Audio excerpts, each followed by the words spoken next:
Bienvenue sur le podcast de la paye facile. Je suis la narratrice et je suis heureuse de vous présenter les conseils d'Anthony Rocca. Vous pouvez retrouver l'ensemble des conseils à l'adresse la-paye-facile.com. Vous pouvez aussi vous inscrire à la newsletter. La newsletter par mail vous offre tous les jours des conseils et des offres promotionnelles. Sans plus tarder, voici le sujet du jour. Les bons d'achat pour les JO. Les employeurs à l'occasion de la Coupe du monde de rugby et des Jeux olympiques peuvent distribuer des bons d'achat. Il y a des règles à respecter, on fait le point. Dans une actualité sur son site, l'URSSAF apporte des précisions sur les bons d'achat sur les JO. Les bons d'achat et les Jeux olympiques. L'URSSAF a récemment apporté des précisions sur le régime social applicable aux bons d'achat et cadeaux en nature qui pourront être accordés par les comités sociaux et économiques, CSE, ou les employeurs, aux salariés, au titre de la Coupe du monde de rugby en 2023 et des Jeux olympiques et paralympiques de Paris en 2024. Les conditions d'attribution.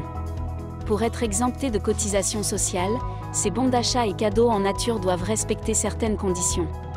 Utilisation spécifique. Les bons d'achat ne doivent être utilisables que dans les boutiques officielles de ces deux compétitions, que ce soit sur Internet ou en boutique physique. Origine des cadeaux en nature. De même, les cadeaux en nature, billets, transport, hébergement, cadeaux divers, ne doivent provenir que des boutiques officielles de ces deux compétitions. Attribution. Les bons d'achat et ou cadeaux en nature sont attribués par le CSE, ou par l'employeur en l'absence de CSE, et ce jusqu'au 8 septembre 2024 pour les Jeux paralympiques de Paris 2024. Plafond. Le montant total ne doit pas dépasser 25% du plafond mensuel de la sécurité sociale par salarié et par année civile, en 2023 et 2024, soit 917 € en 2023. Si ce plafond est dépassé, le dépassement sera soumis à cotisation sociale. Conseils pratiques pour les bons d'achat pour les JO. En tant que gestionnaire de paie, il est essentiel que vous soyez à l'aise avec ces règles. Voici quelques conseils pour vous aider à les appliquer. Vérifiez les sources, assurez-vous que les bons d'achat et les cadeaux en nature proviennent bien des boutiques officielles des compétitions. Cela peut nécessiter de vérifier les factures ou les reçus. Suivez les dates, gardez un œil sur le calendrier. Les bons d'achat et les cadeaux en nature peuvent être attribués jusqu'au 8 septembre 2024 pour les Jeux paralympiques de Paris 2024. Respectez le plafond, faites attention à ne pas dépasser le plafond de 25% du plafond mensuel de la sécurité sociale par salarié et par année civile. Cela nécessite de tenir à jour un registre des bons d'achat et des cadeaux en nature attribués à chaque salarié. Voici des exemples pour mieux comprendre les bons d'achat JO.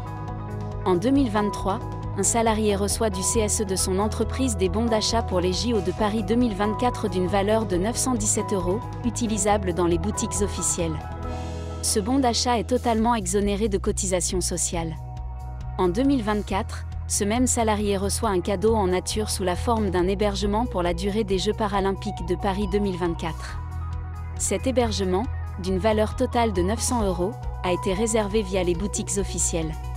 Cet hébergement est totalement exonéré de cotisations sociales. En 2023, un salarié reçoit du CSE de son entreprise un bon d'achat pour la Coupe du monde de rugby 2023 d'une valeur de 950 €, utilisable dans les boutiques officielles. Dans ce cas, le bon d'achat dépasse le plafond de 25% du plafond mensuel de la sécurité sociale, soit 917 € en 2023. Par conséquent, la différence de 33 €, 950 € moins 917 € serait soumise à cotisation sociale.